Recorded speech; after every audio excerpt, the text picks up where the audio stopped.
So there's a war on African farmers, a war on African food security and sovereignty that is happening right now across the continent, and we need to talk about it.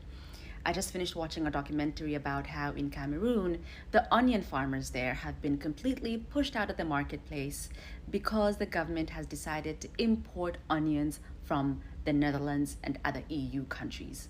If you know anything about African food, you know that onions are a base. They are a staple. Onions also have many other medicinal uses.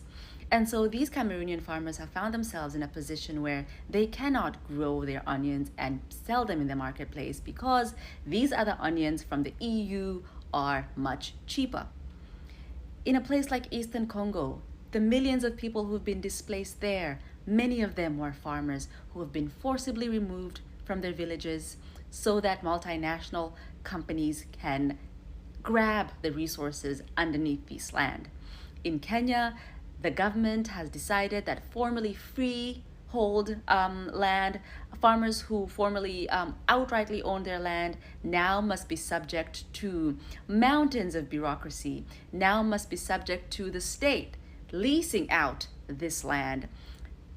Seeds are now being patented by companies like Cargill, by the Bill and Melinda Gates Foundation. Poisonous fertilizer is being sold to farmers, and so it is a big mess. In Sudan, the UAE is grabbing up land in the name of carbon credits. This is happening throughout the continent.